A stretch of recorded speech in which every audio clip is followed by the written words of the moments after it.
If your use case is a gizmo or a contraption or a thingamajig, you're in trouble. I have a new metric for product quality. The metric is the mean time to garage sale. Why should I advertise? When should I advertise? I always start with not every company should advertise. From Orion X, this is the Marketing Podcast. Marketing as a function has transformed in significant ways. More technology, more data, more social, more blending of arts and sciences, more integrated with every other function, and ultimately more critical to the organization. Join Shaheen Khan and Doug Garnett as they discuss news and happenings in the world of marketing, from the boardroom to customer programs. Hi, everybody, again. Marketing Podcast with Doug Garnett. How are you, Doug? I'm doing great, Shaheen. How about you? All right. So we were talking before the show and you had a really funny one. So let's start with that. And it came out of a tweet stream. That was that great discussion on Twitter, and you were part of it, I know, where Fiona Tribe out of Australia started a discussion kind of asking, her question is, what's the difference between gizmos, contraptions, doohickeys, gadgets, and thingamajigs? Now, personally, I prefer doohickeys over thingamajigs, but I can't tell you why. But what struck me about it, first of all, it's funny. That's what struck me about it is, why do we have these names for products? And I know that in my work with tech, for example, I found that consumers for consumer tech are really scared of being sold a gizmo or a gadget. And what a gizmo or gadget means to them is it's something that's kind of, it sounds good, but doesn't really work in reality. So you get a lot of these single point solutions offered to consumers. They're like, oh, you got to get this. And then you go like, what is it? I think IoT has that problem. So much IoT advertising has been about changing the color of the lights. Christmas time 2 years ago, I think it was, there was one where dad's in Antarctica on an expedition and he's talking on the phone with his daughter and turns on flashing lights. And I'm like, this is, what's going on? I don't get it. Why would you even care? But it's a use case. Well, I guess there's the problem. If your use case is a gizmo or a gadget, or a contraption, or a doohickey, or a thingamajig, you're in trouble.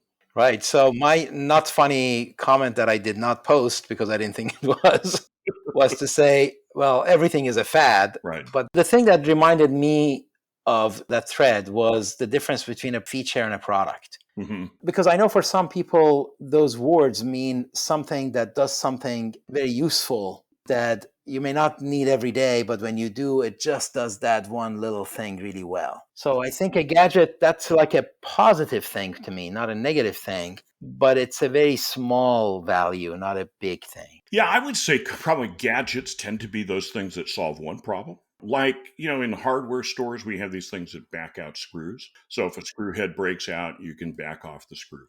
And you know what? You don't need them that often. When you need them, they're lifesavers. So they're a pretty good gadget. You don't mind that gadget. There's a lot of things that get sold, though, with more hype. And when they're sold with more hype, especially in the realm of fitness, the TV fitness world back in the day was selling these abdominal torture chambers. Abdominal exercisers that were of all these really strange makes. And, starting with Suzanne Summers and the Thigh Master. Yeah. So since I did work in some of that business, not on those kinds of products, but in TV business quite a bit, I developed a new metric. Metrics are important. So I have a new metric for product quality. And the metric is the mean time to garage sale. I think that's awesome. And the lower the mean time to garage sale, the less value your product has. If it's in the garage sale within a month, yeah, just go home. If it's in the garage sale in 6 months to a year, okay. But in reality, you want them not to hit the garage sale for 2 or 3 years. And fitness equipment, you would see this. My wife and I like estate sales and garage sales. You go around and you walk up and you're like, oh, Lord, I saw that on TV last week. Obviously it didn't last very well. Right. That reminded me of movies that would go to video too quickly. That's right. That's another in the older days. Yeah. I remember that when it was all like, how fast is it in the video store, or how fast is it on streaming? When streaming started, when Netflix first started, there was like, how fast is it on Netflix? That tells you whether it was a good movie or not. I mean, we're circling what is actually a very serious and important topic here, which is, how good is your product? Not good as in its quality, but good in the sense of how much value does it deliver to your customer? Does it deliver enough value to them that they keep it? Or are you selling it on salesmanship and hype? And in Right. reality, they're not going to use it. At one point, I knew of a tool product that I'll leave nameless. And the rumor was they had sold 10 or 15 million of them and that only 5% had ever been taken out of the box. Wow. You know, that's a tool where you can sell it with all kinds of promise. And then does it really get used? Does it really Well, matter? that happens in tech a lot when you sign up customers, but they're not actually using the product. That's true. Yeah. Now, you had a formulation that was including the value in your progression from features, benefits, etc. Tell me about that. Yeah, with my students, I've been talking a lot about how there's features, there's benefits, and then I've defined this term value. Hmm. And of course, it's difficult because you have to figure, what's the difference between a benefit and a value? And what I've been doing is saying, okay, benefits stay close to the features. Hmm. So TV has a 4K screen. The benefit is movies are in high precision, beautiful color.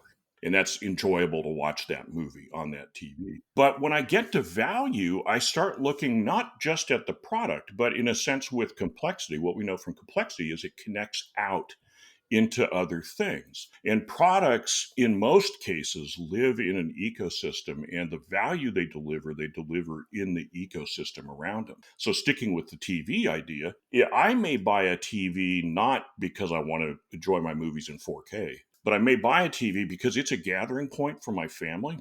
Right. And therefore, the success of the TV depends on the sound system, on the furniture, on how close that is to the kitchen, what kind of lighting there is, and even on family dynamics. So you really are after the kind of value that compels a transaction.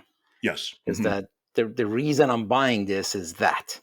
Yeah, that's it. It is. It's that sense of what is the ultimate. With one of my classes this year, we were talking about John Deere tractors. I know I bring them through all sorts of weird things they're not familiar with, and John Deere tractors. And I said, okay, so if somebody buys a John Deere tractor in 3 months, they might say, I love my John Deere tractor because what are they going to say? Hmm. And it was really interesting because they got it right away that it wasn't about, well, because it has a new reverse gear. That's not going to be what they're going to say in 3 months. In 3 months, what they'll say is, yeah, I get my work done a bit earlier so I have more time with the family, or it's reliable. I'm not having to take it to the shop all the time. Or, they're going to talk about these bigger values, not just feature benefit. Right. No, I think it's a very critical part of understanding. We talked about it last time on Hmm. buyer psychology. And in a previous episode, I was talking about same thing, feature benefits, pain point, and buying behavior. And those are all different ways of trying to get at this concept. And you're right, you can go forever. So Hmm. to just stopping it and say, okay, it's really value that's causing you, that's a good way of shorting it to the ground. Yeah. Yeah, because I really have struggled at times. I've been in those discussions where they call it laddering up the benefits, Right. where the benefit is, well, it's got a 4K screen. And at some point, it makes your relationship with your spouse better. And at some point, it brings you closer to God. Right. And it's like, okay, that's a silly process. So that's where I'm going to try to use this value idea as a complement to benefits. Right. Speaking of laddering up, it's also the five whys. Can I ask Hmm. why 5 times in succession and get an answer? This is very similar to one of my big rules of competitive intelligence, which is ask so what repeatedly Right. until the person you're asking gets angry and just blurts out what the real value is. But those are all really part of getting at this kind of an insight that is so critical. They are, and the research work I did with this brilliant focus group moderator out of Texas, Carla Roberts. We did really good research, and we were able to tap with people those kind of things about what is it that really is important. And it took a considerable amount of work, and it took a whole research design to make it happen. But it's possible to hear that stuff back from people. You have to know what to listen for. And Mhm. you have to know how to engage a conversation where people will really start revealing these things that aren't just what you would expect an infomercial testimonial. Right. I always say if what they tell us is what we expect them to tell us, we haven't learned enough. I need to hear things that surprise me. That's when things get fresh. And so we would kind of design the research around wanting to leave openness to hear surprising things. We should come back to how you design these things because you're absolutely right. How do you gain that insight and not really waste the time that you have with some precious potential Yeah. source of info? Another topic was advertising. Yeah. You want people to know about your product, but why should I advertise? When should I advertise? What is your thought about advertising? Well, I always start as an ad guy, especially. I've always trained my students with not every company should advertise. And there is no necessity of advertising to be in business. So that when someone comes into an ad agency, the first question should be, why are you here? In doing that, there actually was a thread this morning on Twitter about this too, where I posted that too many people would come in and say, well, I need me some advertising. Hmm. Well, now wait a minute. Why? Why do you need it? Cause what? Well, I need business. Well, wait a minute. How soon do you need that business? What are you trying to achieve? So whether you should advertise or not depends heavily on what's your business challenge right now. And I spent a lot of my career working with people on what is your business challenge? How would advertising fit that if you were to use advertising? And where does advertising take you to? A lot of times I'd find out that people either came in with that vague idea, I need me some, or they'd come in with specifics like, well, I need to be getting 1,000 new clients in the next month. Right, exactly. Yeah. Okay, no, that ain't going to happen either. I even had one company come in and they had too low of a budget. And I just said, look, we could maybe get you started for that money, but it's going to run out of money. And now, if it doesn't work, what are you going to do? And if it does work, do you have money to ratchet it up and make it produce for you? And I said, really, I think you should spend that money elsewhere, maybe on PR, maybe on some other efforts, because advertising is not the key to all marketing. Yeah. So, in agreement with you, what I do is to try to superimpose it on the funnel and say that, okay, if you have a top of the funnel problem, then advertising is a decent method to do it. And if you have a problem even further down the funnel, that can still work if you do a targeted advertising with specific call to action, etc. But really, fine. You want to have 1,000 clients a month? Great. And let's back our way into what that means. So now that takes you through the funnel and the conversion factor. Mm-hmm. And if you're going to close 1 out of 3 prospects, so then that means you need 3,000. So you work your way up. Of course, those conversion factors are always optimistic. Mm-hmm. That it's not 1 in 3, it's probably more like 1 in 20. Yep. It's not even close sometimes. So really the shape of the funnel is not just a beautiful triangle, but it's not linear. Hyperbolic kind of a Mm-hmm. black hole looking thing. Yep. You want so many responses. Mm-hmm. What method gives you what dollar per response? So now you can stack rank these marketing mix options that you have in Mm-hmm. terms of both dollar per whatever it is you want, let's say dollar per lead, but Right. then also the number of leads that it provides. And the quality of leads enters into it, and that's not often discussed too much because you're right. I mean, people were after all the numbers, but there's a quality of lead. If a lead comes in and they're more informed, they're better for you. But what's it take to get a more informed lead? And so up and down the funnel, you have this question about where do you shift money and how do you focus on that? Right. And I spend a lot of time with my clients around what message is going to get people to move at different levels of the funnel. It's simple further down the funnel because you get to a point where people are in the funnel I use, you get to this point where people are prepared to buy, but they haven't bought yet. Car dealers always used to have the end of year, we're clearing the 2021s off the lot, and those deals would move a lot of people to buy in a very short period of time. People who'd already been through the funnel but got stuck on that last step. So deals, you can do deals and things like that to get people over the last hurdle. The problem is, as you go up earlier, you have to really understand what messages move people. What do they need to know? How do you get them to credibly believe it and come to say, this product would be good for me? You're right on that the message as well as an offer are conversion tools. And not everybody sees a message as a conversion tool. Speaking of conversion, actually, I did a story for you that when I worked with Drill Doctor, Drill Bit Sharpener, they had some research from a big national ad agency where they'd gone out and done the usual 5-point scale for how likely would you be to buy this product. And now the Drill Doctor is this drill bit sharpener. It sharpens drill bits. There's all sorts of details to that. Well, they'd gone out and done phone calls. In a phone call, you get about a paragraph. And they would read the paragraph and then ask them, how likely would you be to buy from 0 to 5? Well, they were like a 1.5 to 2 was the data that they got back. So, that ad agency said, I don't know why you're even in business, basically, because the desire for the product was so low. What we did in our advertising that you couldn't do on a phone call is we had long form advertising, a half-hour show. We built the reasons, we went through first, you can sharpen drill bits, which is a lot of people didn't know. Then we went through, why do you care? What's the value? What benefits do you get? Why do you care about this? And built that. And in a sense, what we did is with our advertising, we shifted that survey from a 1.5 to 2 to a 4.5 to a 5. And they Oh, sold 3 million of them as a wow. result during 8 years. But you have to shift, and communication can shift even the fundamental desire for the product. Excellent. So I want to come back now to the depth of knowledge that we Ah, had with the mhm. previous one. I love And this story of yours, by the way. well, the stories are, of course, storytelling shows up in marketing everywhere, doesn't Mm. it? Although we did have that tweet too, that not everything needs to be a story, please. This is true. Yes. Mhm. Because I was in fact I was reading something and I just wanted a quick info on something. Yeah. And I Mhm. wasn't going to get it because where I went had to take me through this whole setup for a story. And I needed to be out of there in like 2 minutes, not Yeah. 10.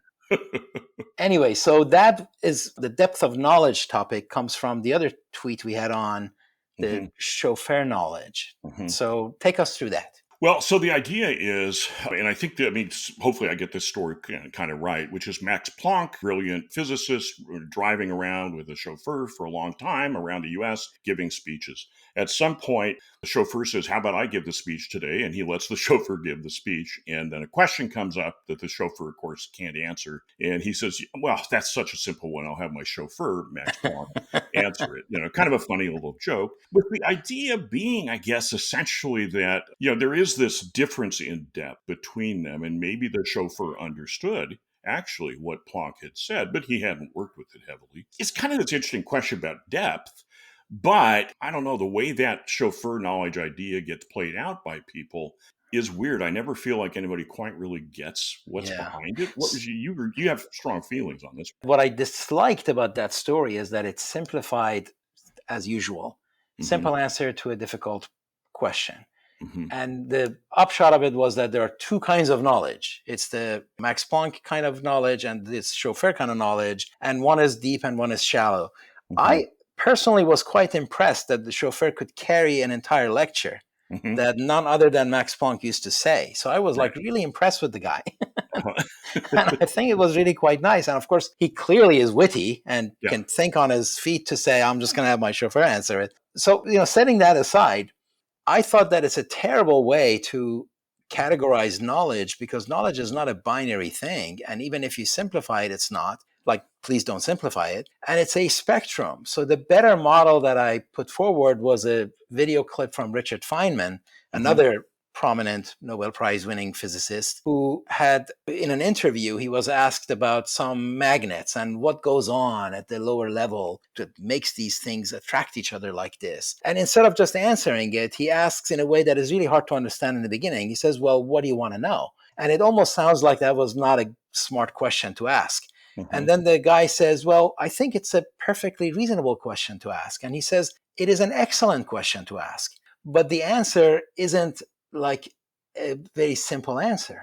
Hmm. It all depends on what do you want to know about the answer. Do you want to go down to the quantum mechanics of it? Or do you just want to know something a little bit superficial that, well, there's a magnetic force and it's a north and a south and they attract each other?" Right. And he was saying Right. that for some people, that's enough. That's all they want.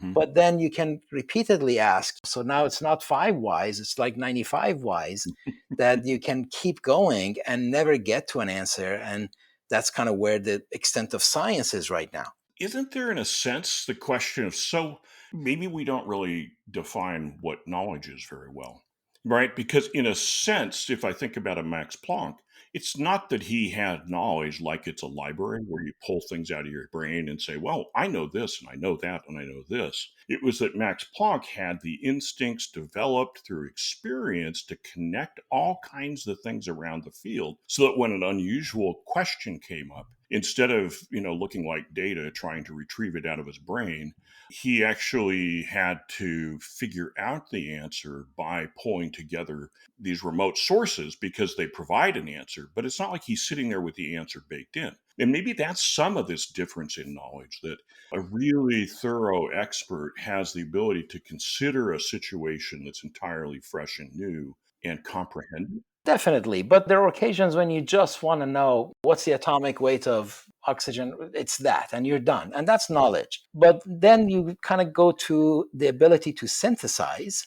and say, okay, I know now enough to connect these different dots together to come up with new insights. That's another kind of knowledge. And then the other knowledge is how deep can you go in a particular topic? Like I used to advise my staff that when you do a presentation, you should be able to answer 3 double clicks. People ask you something, you answered, they do a follow-up, you answered, they do a follow-up. If you answer that too, you're probably done with that presentation. They're going to love you because you were able to do that. And we had a joint colleague who was just superb at that, Drew down in San Diego. Oh, yeah. So that's the other aspect of it. Well, it's interesting as we're talking about this, since I'm working on this book around complexity in business, that, I started working on it 3 years ago and I thought I was pretty on top of things. But over these 3 years, I'm beginning now to get to a point where I see, oh, my knowledge has really matured. And I don't want to say like I wasn't smart then. It's just you'd been studying for a long time. My ability to see across the field and to look at connections. And I've been on a very aggressive reading kind of thing, both of officially stuff about complexity and stuff that is tangentially related. It's kind of incredible to feel this like, wow, oh, okay, now I see, this is what comprehension of a field requires. Right. I guess that's, maybe the other thing, that oversimplifies things is when people talk about having to do something 10,000 times. That's not knowledge-based work. Doesn't work that way. It's different. Right. Now, I know craft people who make incredible things, and for them, repetition in physical crafting is part of it. Right. I think, somehow I think as humanity, we try to define these simple little gimmicks to understand the world, and they don't work. It's hard. Exactly. Good. So, okay, on that note, we're going to conclude this episode. It's a marketing podcast, so I have to ask you to rate and subscribe because it makes us feel good, but allegedly it also helps other people find it. But anyway, it does keep us going, so thanks for being here. Until next time, take care. Thanks, Shaheen. That's it for this episode of the Marketing Podcast. Every episode is posted on orionx.net and shared on social media. Use the comments section or tweet us with any questions or to propose topics. If you like the show, rate and review it on Apple Podcasts or wherever you listen. The Marketing Podcast is a production of Orion X. Thank you for listening.